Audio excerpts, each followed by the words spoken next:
vous avez dit crime de l'État ou crime d'État, c'est les deux. C'est les deux. Bonjour. Crime d'État, parce que le président se retrouve dans une situation où lui qui est censé tout savoir sait déjà en fait qui en sont les responsables. Et il sait donc à partir de sa position quelle est l'institution la moins corrompue qu'il peut actionner pour pouvoir entamer une enquête qui pourrait lui apporter un complément d'information. J'insiste sur un complément d'information. Parce qu'il en a déjà. Parce que le président avait déjà l'information avant de la confier au CED et à la DGSN. Il avait déjà toute l'information par une autre voie. Par une autre voie. La troisième chose, c'est que il a décidé de confier le fond du dossier, j'insiste sur le fond du dossier, au CED et à la DGSN pour les enquêtes, et il a gardé par devers lui le dossier de fond. Je reviendrai sur le dossier de fond. Le fond de dossier, donc, c'est quoi? Le fond de dossier, c'est justement cette situation d'assassinat. Et le dossier de fond. Cette situation d'assassinat, justement, qui a mobilisé pratiquement tout le peuple entier sur cette affaire. Lorsqu'il va donc au CED, il demande au CED et au DGSN de prendre en main l'affaire. C'est qu'en fait, le président joue d'opportunités politiques. Parce qu'en fait, il faut comprendre que si on a parlé des assassinats de plusieurs journalistes et autres personnes bien avant, ce n'est pas forcément Martinez Zogo qui devrait faire beaucoup de bruit, puisqu'en fait le bruit aurait dû être fait depuis 2010, depuis 2008, depuis 1995, depuis 1988, avec Joseph Mbassi, Angel Bemba en 1995, Bibi Ngota, Jules Koumkoum. Pourquoi est-ce que c'est seulement quand c'est Martinez Zogo que ça vient grincer? Donc il y a une opportunité politique, un opportunisme politique que le président saisit. Pour dire quoi? Pour dire qu'en fait, je rentre dans le fond de votre question, je vais garder le dossier de fond de côté. Pour dire que le président de la République a parfaitement compris que c'est la voie par laquelle il doit passer. Mais pour nous autres, pour le commun des Camerounais, on se dit qu'en fait, il attend quelque chose de cette enquête. Le président n'attend rien de cette enquête. Au contraire, cette enquête est plutôt, comme on va dire, un essai pour le secrétariat d'État à la Défense de lui prouver sa loyauté et sa fidélité. Puisque vous savez que dans les minutes sociales et politiques, l'on se dit, et il se dit, que le secrétaire d'État à la Défense serait très proche du secrétaire général de la présidence de la République, qui lui-même serait en opposition avec d'autres en face. Donc quand le président confie le dossier au secrétaire d'État à la Défense, ce n'est pas parce qu'il attend la vérité. C'est parce qu'en fait, il veut absolument que ce secrétaire d'État lui prouve sa fidélité et sa loyauté. Ça, c'est la première chose.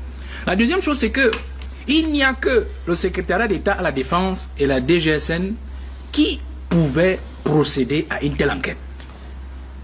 Quel est le procureur qui peut convoquer un directeur général de la recherche extérieure qui dépend directement du président de la République? Quel est le procureur? Aucun. Aucun. Par quelle voie? Ça ne peut pas se faire. Même statutairement, c'est pas possible. Même statutairement. Parce qu'en fait, pour pouvoir convoquer un patron de service d'intelligence, il faut absolument que le président de la République en donne l'accord formel. Donc, en passant par les services du secrétaire de la Défense, donc au MINDEF, et la DGSN, il savait qu'en fait, ce sont des services qui se connaissent. Et donc, qui ont des méthodes pour pouvoir les mobiliser. Il n'a pas eu besoin d'écrire. Il a suffi d'une nouvelle qu'on envoie à ces gens-là pour leur dire, vous vous téléportez de l'autre côté pour vous faire auditionner. Aucun procureur n'aurait dû le faire. Donc vous comprenez que s'il avait confié, s'il avait laissé un procureur s'en saisir, que l'affaire serait noyée aujourd'hui. On fait fi déjà de l'autre argument sur les suspicions qui pèsent sur la justice, d'être embastillé. Mais il y a cet élément que aucun procureur n'aurait pu faire avancer une telle enquête. Parce que personne n'allait se déporter vers le procureur. Et aucun procureur ne pouvait même se déplacer, même pour aller entendre sur place le patron des services d'intelligence de ce côté-là. Donc il n'y avait que cette méthode-là. L'autre chose, c'est que nous sommes dans une zone grise administrative et c'est la meilleure méthode que le président devait utiliser. Et en passant, je profite déjà pour le dire, l'enquête est terminée. Parce que quand j'analyse l'affaire, vous avez interrogé ma casquette. L'enquête est terminée. Parce que si vous avez parlé des interpellations des membres des services d'intelligence, ça veut dire que l'enquête administrative est terminée. Et comme elle est donc terminée, qu'est-ce qui se passe? La prochaine étape, c'est la phase politique. La gestion de ce dossier. Avant la phase judiciaire. Parce qu'en fait, une fois que vous avez déjà terminé cette affaire, et c'était le plus difficile, hein, c'est-à-dire de faire entendre et même de passer à l'arrestation de certains agents des services d'intelligence, c'était la phase la plus difficile et complexe. Donc le président a choisi de commencer par la phase la plus difficile avant de passer par les phases les plus aisées, c'est-à-dire la phase politique et la phase judiciaire. Mais la phase judiciaire est subordonnée à la phase politique, qui n'est rien d'autre que la décharge fonctionnelle de certains membres, peut-être qui seraient soupçonnés ou suspectés d'avoir participé à cette affaire-là. C'est pour ça qu'il dit que l'enquête administrative est terminée. Donc il reste au président de la République de prendre les conséquences politiques et ensuite de laisser la justice dont parlait Maître Assira suivre son cours. Pour sortir et dire que lorsque vous regardez la qualité des personnes qui ont été prises, vous allez vous rendre compte d'une chose, c'est que le président a aussi parfaitement compris que ce crime de Martinez Zogo n'est rien d'autre qu'une percée, un signe vers son insécurité propre à lui. Les services, je sors par là. Le président de la République est couvert par un halo de 5 cercles sécuritaires. Le premier cercle, le plus extérieur, lorsque vous mettez le président au milieu, c'est la défense, c'est-à-dire nos militaires, nos gendarmes. Ils assurent la sécurité du pays à l'extérieur, c'est-à-dire ils regardent vers l'extérieur les ingérences, affaire Bakassi, avec la Guinée, tout ce que vous connaissez.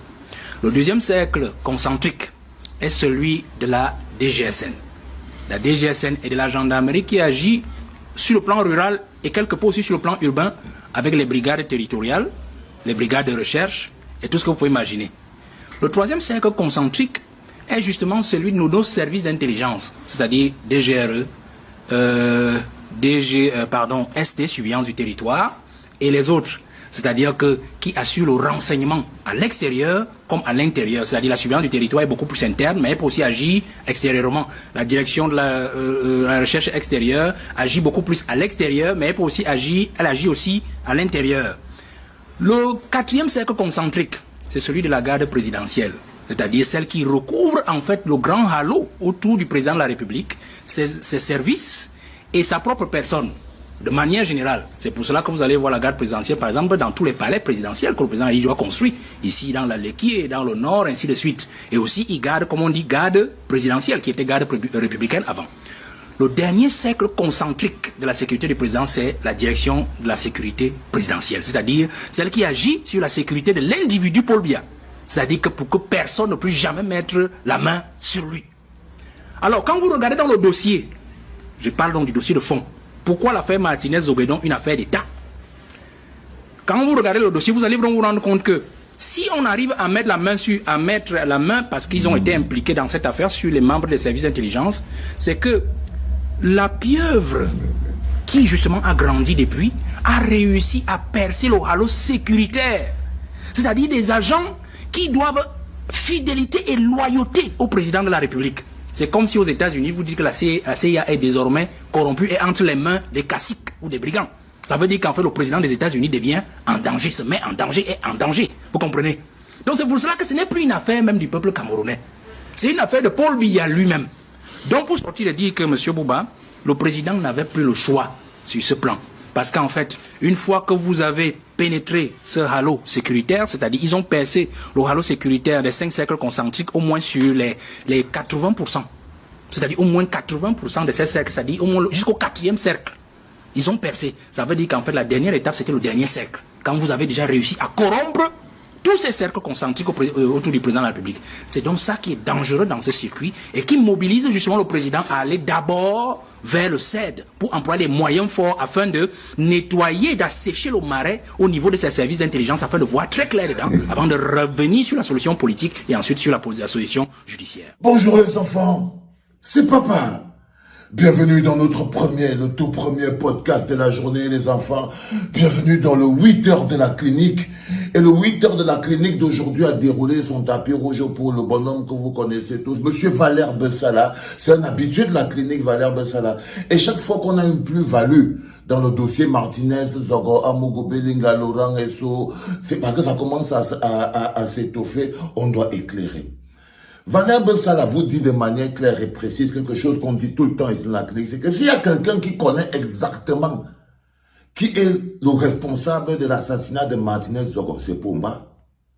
C'est-à-dire que si quelqu'un connaît déjà toute la vérité, si quelqu'un en ce moment est en train de placer ses pions tout seul comme il veut, parce que là il fait la manipulation à l'inverse, Pomba connaît déjà exactement qui est responsable, direct, responsable, accompagné de la mort de Martinez Zogo. Et ça, c'est depuis le jour où les hautes instructions sont sorties. Est-ce que vous comprenez même ce qu'on est en train de dire? Ça veut dire qu'en ce moment précis, Pomba est en train de nous balader. Il est maintenant en train de... Nous, le peuple, il nous balade. Et Valère Bessala dit de l'opportunisme politique. Ça veut dire que Pomba a réussi. Je vous ai dit qu'on est dans les primaires chez les crapules. Et Pomba est placé à l'intérieur des primaires chez les crapules. Et tout ce qu'ils veulent, c'est qu'il va s'asseoir sur le fauteuil sardinique. Et il y a un mot que vous entendez toujours venir qui s'appelle la pieuvre. C'est le nom qu'on donne en Congo, là-bas.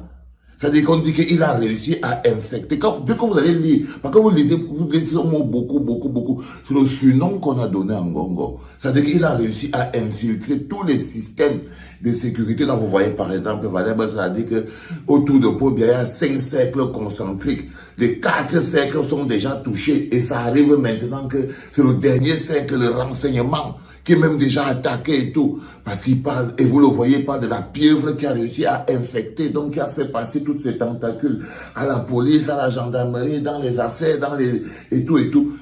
La personne qu'on appelle la pieuvre, c'est Ngo. Donc vous entendez le mot là partout sur Internet, la pieuvre. C'est même pas par hasard que c'est là. Est-ce que je veux dire? C'est même pas par hasard que c'est là.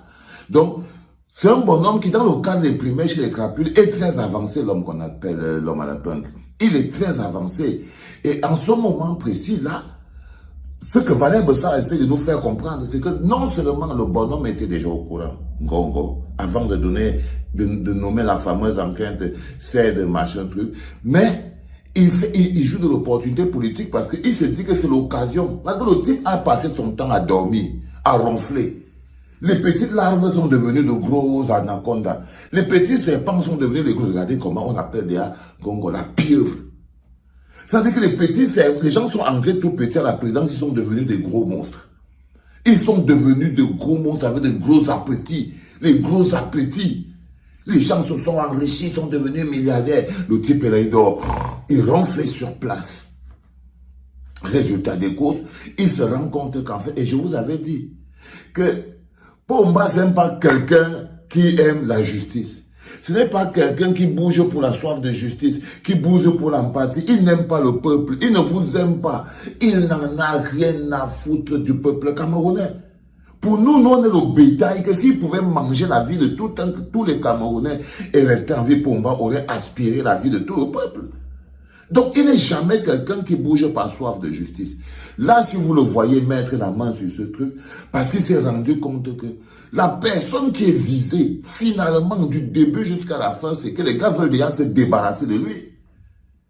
Il a compris que les gars veulent déjà se débarrasser de lui. Tandis que le dictateur, quand ce n'est que quand son pouvoir est menacé, si tu le vois prendre une note, c'est que le pouvoir de Pomba est menacé. Les enfants, réveillez-vous. Il est 8 heures du matin. Comme ça que vous allez ronfler dans vos lits, vous allez entendre qu'un petit sergent s'est réveillé en plein Yaoundé. C'est lui qui fait déjà le show. On a déjà notre part d'Assimi Goïta là-bas. Si vous ne faites pas attention, donc sachez-le, qu'en ce moment précis, il y a quelqu'un qui nous manipule. Maintenant, il va faire maintenant la gestion politique. C'est clair ce que Valère Bessala dit. Non seulement il s'attaque d'abord lui-même, parce que pour arrêter Dominique Eko, pour arrêter Eko, le patron de la DGRE, ça ne doit être qu'un ordre de Pomba.